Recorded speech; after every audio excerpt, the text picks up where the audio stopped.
ذیشان نے آپ کو ذکر کیا جو ریگولرائزڈ آبادی ہیں جن کو تسلیم کیا جا رہا ہے ان پر بھی ان کی نظریں ہیں. فرانس کالونی کی زمین پر نظریں ہیں کیونکہ F7 کی زمین بہت قیمتی ہے. 100 کوارٹر پر بھی ان کی نظریں کیونکہ F6 کی زمین ریئل اسٹیٹ. یہ جو ایک ماڈل آف ڈیولپمنٹ ہے کہ جب آپ آکشن کرتے ہیں آپ ہائیسٹ بیڈر کو دیتے ہیں. ویسے تو ملک بھی اس طرح چلایا گیا ہے 80 سال سے, تو یہ شاید کوئی اتنی حیرت کی بات نہیں ہے, لیکن یہی مقصد ہے آج کا کہ ہم اپنی سیاسی قوت بنائیں اور اس ماڈل کے برعکس کوئی اپنی یعنی کہ متبادل بات کریں کہ ریاست کا کام ہے یہاں کے لوگوں کی چھت, صحت, تعلیم, روزگار. اور جیسے ہمارے کیس میں ہی اس وقت جواد خواجہ نے نوٹ کیا تھا کہ اگر ریاست چھت دے نہیں سکتی تو ریاست کو یہ حق نہیں ہے کہ ریاست چھت چھینے.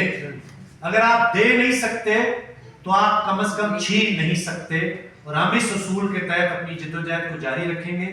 اب وارث لال سے میں گزارش کروں گا کیونکہ ریاست آج ہمیں کہہ رہی ہے کہ رمشا کالونی, جس کا نام کیوں پڑا وہ بھی وارث آپ کو بتائیں گے, کہ رمشا کالونی کے 25,000 باشندوں کے حقوق نہیں ہیں, لیکن رمشا کالونی کے رستے سے گزرنے والی جو نقشے میں روڈ ہے 10th ایونیو, اس کا حق بحال ہونا چاہیے, چاہے وہ 25,000 بندوں کو ہی بے دخل کیوں نہ کیا جائے. وارث صاحب مختصر. بہت شکریہ, تھینک یو. سب سے پہلے تو یہ بتاؤں گا کہ کلام مقدس میں معلوم ہے کہ مبارک ہے وہ جو غریب کا خیال رکھتا ہے, اور یہ بھی لکھا ہے کہ خدا غریب کے معاملہ کی تائید کرتا ہے, اور یہ بھی لکھا ہے کہ خدا مغروروں کا مقابلہ کرتا ہے, ان کا جو غریب کے معاملہ کو بگاڑتے ہیں. یقیناً ہم جتنی بھی اچھی باتیں کی لوگ موجود ہیں اور ہم ان سب کی نمائندگی کرتے ہوئے اس بات کا اظہار کرتے ہیں کہ ہم غریب ہیں, تو لیکن انسان ضرور ہے, ذی نفس اور پھر باشعور انسان ہے. اگر اس وقت جب یہ تعمیر ہو رہا تھا اسلام آباد اس وقت ہم باشعور تھے تو آج بھی ہیں. اس وقت اگر ہماری ضرورت تھی یہاں پر تو اس وقت بھی ہے. اور تمام جو وادیاں کچی وادیاں جن کو فلیٹ ملے ہیں جن کو ڈیمولش کر دیا گیا, تو میں سمجھتا ہوں کہ یہ خدا کا مقابلہ کرنے والی بات ہے. اور یہ بھی لکھا ہے کہ خدا کے ہاتھ میں پڑنا ہولناک بات ہے. تو ہماری جو آہیں, ہماری سستیاں, ہماری جو آنسو ہیں وہ خدا کے علم ہے.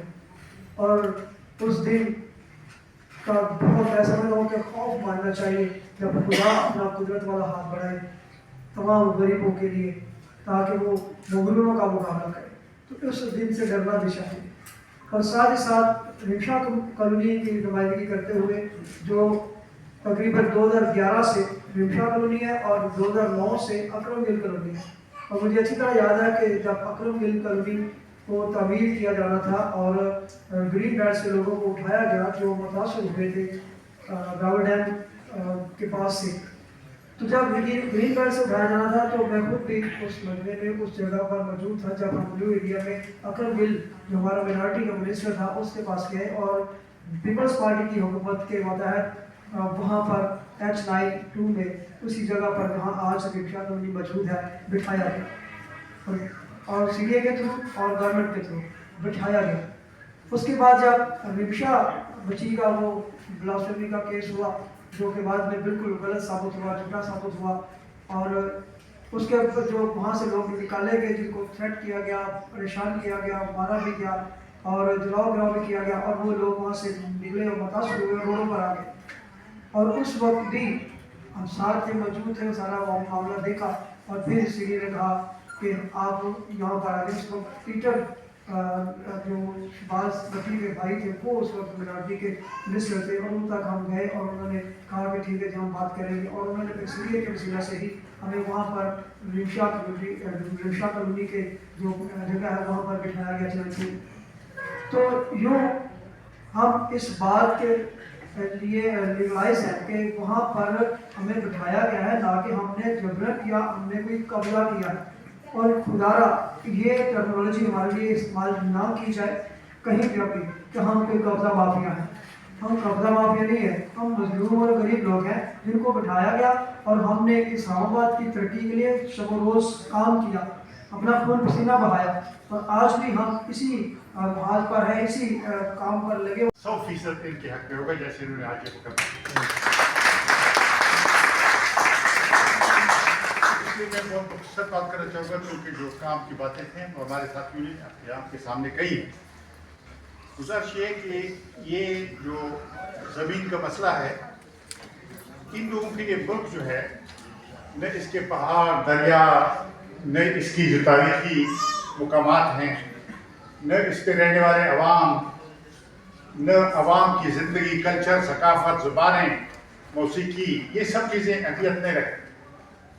ان کے لیے یہ سارا ملک ایک بہت بڑا پلاٹ ہے جس کو آپس میں تقسیم کر کے پیسے کماتے ہیں، تجارت کاروبار کرتے ہیں اور اس کو زیادہ سے زیادہ قیمت اس کی بڑھانے کی کوشش کرتے ہیں، اور یہ پہلے وقت سے جاری ہے۔ لیکن جتنی یہاں سرمایہ داری کا نظام بڑھا ہے، اس عمل میں اضافہ ہوا ہے۔ اور مجھے یاد ہے ذوالفقار علی بھٹو صاحب جب وزیر اعظم تھے تو ان کے سندھ کے ایک وزیر اعظم تھے جام صادق صاحب، جب صادق علی صاحب آپ کو جن لوگوں کو یاد ہوگا اس زمانے کا، تو وہ کراچی میں ایسی پلاٹنگ کر رہے تھے تو ایک دفعہ بھٹو صاحب نے تقریب میں کہا، ایسے مائک پہ انہوں نے کہا کہ جام احتیاط کرنا، قائد اعظم کے مقبرے کا خیال رکھنا کہ اس کو بھی پلاٹ میں تقسیم نہ کر دینا۔ یعنی اس طرح سے تیزی سے تقسیم ہو رہا تھا کراچی۔ تو اب پورا ملک ایسے ہے، آپ نے دیکھا بحریہ ٹاؤن، ڈی ایچ اے، فلاں یہ سب لینڈ گریبرز ہیں، یہ سب زمینوں پر قبضہ گیر ہیں، یہ سب بالکل۔ اور اتنی ان کی اگر چھان بین ہو جائے، میں آپ کو بتاؤں یہ سب جیلوں میں ہوں کہ انہیں ناجائز قبضے بالکل ڈاکے ڈالے انہوں نے۔ لیکن سوال یہ ہے کہ جس طرح کی ریاست ہے، جس طرح کا نظام ہے، اس کا پرابلم ہے۔ اس میں پرابلم یہ ہوا ہے ابھی حال ہی میں جو مشکل حالات ہیں، ابھی حالات ہیں، اس میں یہ ہے کہ دیکھیں پارلیمنٹ ختم ہو گئی۔ کیسے ختم ہو گئی ہے؟ یہ 2018 کے انتخابات اور 2024 کے انتخابات کوئی انتخابات نہیں، یہ انتخابی ڈاکے ڈالے۔ یہ ایجنسیوں نے رات کو کاغذوں پہ نتیجے تبدیل کر کے بانٹے اور انہوں نے ایم ایل ایز کو بٹھایا، انہوں نے ایم پی ایز کو بٹھایا۔ اب یہ M L As M P As کیا ہے؟ یہ اگر بات کریں گے وہ کہیں گے اچھا یہ ہے آپ کا اصلی ریزلٹ جس میں آپ کی ضمانت ضبط ہو گئی تھی اور آپ ماشاء اللہ اسمبلی میں بیٹھے ہیں، ساری مراد وغیرہ لیں۔ تو گزارش ہے کہ ایک تو یہ ہے کہ پارلیمنٹ کے ساتھ یہ ہو گیا۔ عدالتوں کے جیسے عاصم بھائی نے کہا کہ عدالتوں کے ساتھ 26ویں ترمیم 27ویں ترمیم آ گئی ہے اور عدالتوں پہ قبضہ ہو گیا، اب یہ کوئی عدالتیں نہیں رہی۔ تو ایسے حالات میں ہمارے اور آپ کے لیے کیا راستہ ہے؟ یہ اصل سوال ہے۔ میں سر بہت مختصر اس پہ بھی عرض کرنا چاہوں گا، وہ یہ ہے کہ دیکھیں دنیا میں جب انتخابات نہیں ہوتے تھے یا انتخابات کرانے کے لیے جب لوگ ایجوکیشن کرتے تھے تو کیا کرتے تھے؟ وہ کہتے تھے کہ ایک ووٹ کے ذریعے آپ نظام بدلتے ہیں، ایک یہ کہ آپ پیروں کے ذریعے، ٹانگوں کے ذریعے آپ ووٹ ڈالتے ہیں، ٹانگوں کے ذریعے ووٹ ڈالنے کی وجہ گلیوں میں سڑکوں میں نکلتے ہیں آپ، ایک جمہوری قانونی پرامن جدوجہد آپ کرتے ہیں۔ وہ اصل سوال ہے ہمارے لیے۔ میں سمجھتا ہوں کہ جب عدالتیں اور پارلیمنٹ ختم ہو جائیں یا بیکار ہو جائیں، بے وقت ہو جائیں، اپنی وقت کھو دیں، تو ایسے حالات میں یہ ٹانگوں والے جو انتخابات ہیں اس کا وقت آتا ہے۔ اور اس میں شک نہیں ہے کہ اس ملک کے عوام کی اکثریت جو ہے اس طرح کے مسائل رکھتی ہے۔ اس میں مثلا یہ بے گھر لوگوں کا مسئلہ یا جن کو بے گھر کیا جا رہا ہے، کچی آبادیوں کا مسئلہ ہے، اس میں اور بہت سارے دیہاتوں میں کسانوں کے مسئلے ہیں، غریب لوگوں کے مسئلے ہیں، یہ جن لوگوں کے بچے اٹھائے گئے ہیں، یہ جو گمشدہ افراد ہیں بلوچستان میں خصوصاً آپ دیکھیں، پختونخوا میں دیکھیں نوجوانوں کی ایک بڑی تحریک اور تحریکیں، بلوچستان میں آپ دیکھیں بڑی تحریکیں ابھری ہیں۔ میں آپ بتانا چاہتا ہوں یہ جو سیاسی پارٹیاں اپنے آپ کو مبارکباد دے رہی ہیں کہ وہ بخیر سے اقتدار میں ہیں، ان کی وقت ختم ہو رہی ہے، وہ irrelevant ہو رہی ہے۔ میں آپ کو بتاؤں مثلا پختونخوا کے بارے میں آپ کو کہہ سکتا ہوں، مثلا جنوب میں مزاحمت کی تاریخیں ساؤتھ میں شفٹ ہوئی، بنو، لکی مروہ، وزیرستان، یہ مزاحمت کے قلعے، اور لوگ بالکل کسی اور چیز کو نہیں مانتے، سارے لوگ پہ قبضہ کیا۔ اور یہ جو زمین ہے وہ ہم دیکھتے ہیں کہ زمینوں پر ہمارے ہاں ہمارے ملک میں طاقتور عناصر قابض ہوتے ہیں۔ اسلام آباد میں بھی کچی آبادیوں کو ان کی جو زمینیں ہیں اب وہ طاقتور عناصر ان پر قبضہ کرنا چاہتے ہیں۔ تو یہ جو ایشو ہے یہ دراصل پاکستان کے اندر اور اسلام آباد میں اور کئی سماجی مسائل کے ساتھ جڑا ہوا ہے۔ ابھی مجھ سے پہلے کسی بات کی ہے کہ یہ جو لاپتہ افراد ہیں یہ بھی ایک ایشو ہے۔ آپ نے ریلی بانوں کا ذکر کیا، یہ بھی ایک ایشو ہے۔ کچی آبادیوں کا بھی ایشو ہے۔ So many issues are there. Solution کیا ہے؟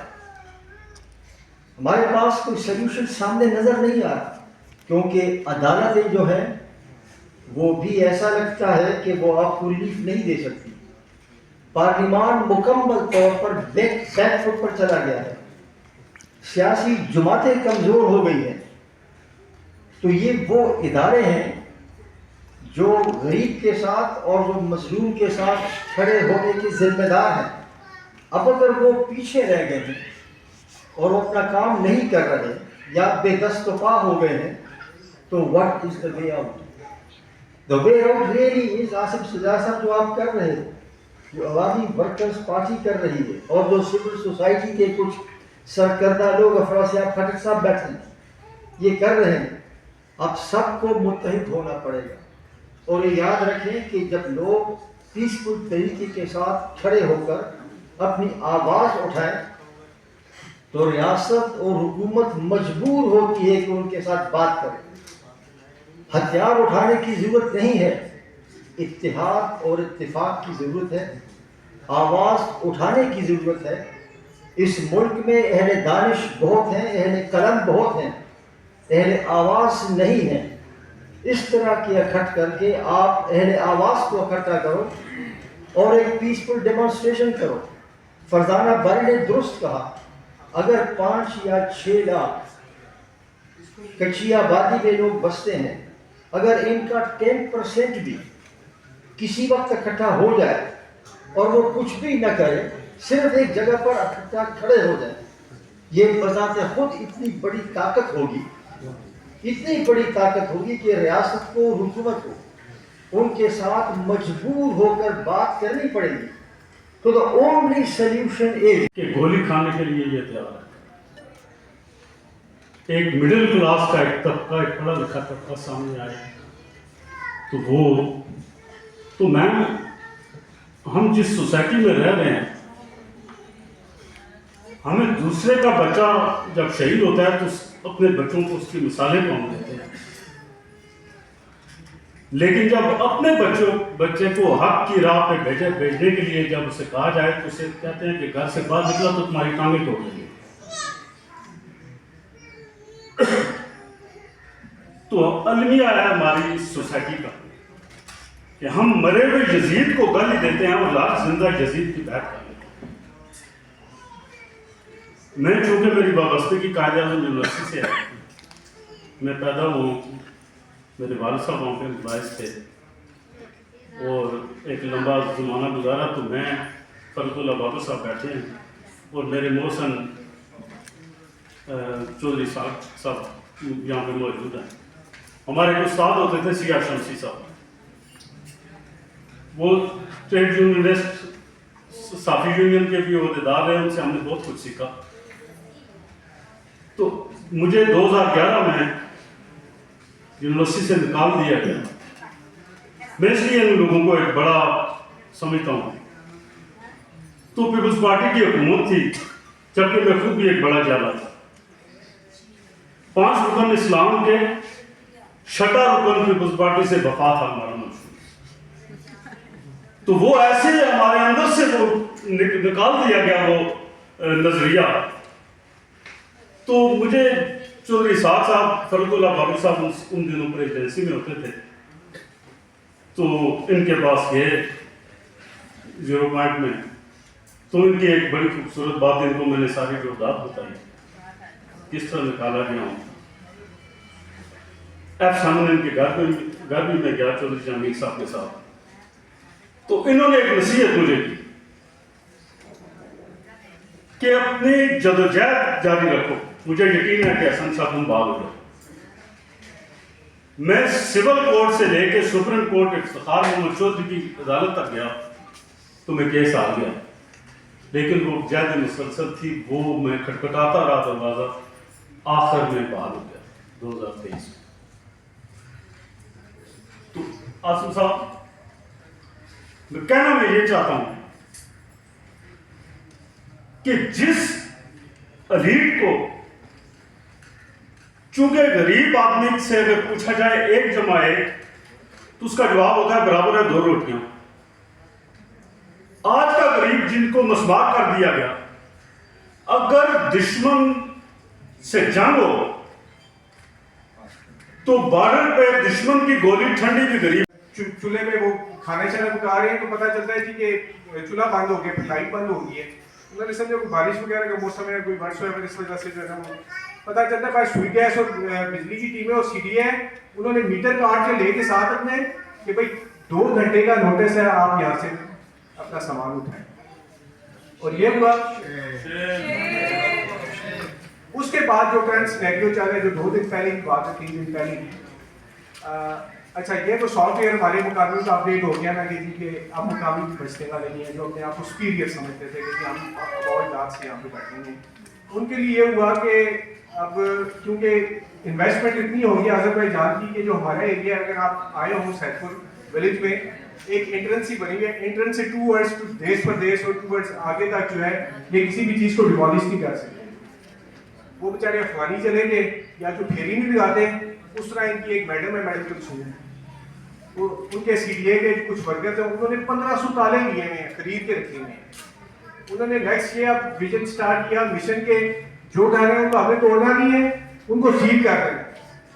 اچھا جو تھوڑی ریزسٹنس کرتا ہے اس کے شناختی کارڈ لے لیتی ہیں، اس کو تھریٹ کرتی ہیں اور فلانا کرتی ہیں، اس کے بعد مطلب ڈیلی بیسس پہ یہ کام کرتی ہیں۔ اس کے بعد آپ یقین کریں کہ یہ اپروچ اتنی ایک سٹار میں گریڈ کی افسر کی کہ ہم حیران ہو گئے کہ واقعی اٹس کم ٹرو وین، مطلب کہ جب یہ ایک وہ آگے جا کے میں آپ کو بتاتا ہوں کہ کچھ لوگ ہمارے گاؤں سے عدالت کی طرف گئے، عدالت میں سب سے پہلے میں گیا تھا، لوگوں کو شعور آیا گیٹ، اور اس نے اوپنلی پبلک میں یہ کہنا شروع کر دیا کہ بھائی جاؤ عدالت میں، کیا ہے کوئی اصل مسئلہ نہیں ہے، ہماری ایک فون کال کی مار ہے عدالت۔ اور اس پہ میں تسلی دینے کے لیے تیار ہوں، اس نے ایک دفعہ اور پھر بلدیاتی الیکشنز ہوئے، اس میں حصہ بھی لیا، لیکن انفارچونیٹلی وہ ہوئی نہیں ہے۔ تو یہ بھی سمجھتا ہوں کہ ہم لوگ یہاں کے ووٹ کاسٹ کرنے والے لوگ ہیں، اور جب بھائی نے بتایا کہ جب ووٹ ہمارے یہاں کاسٹ ہوتے ہیں تو ہمیں ہمارے حقوق بھی یہاں پر ہیں۔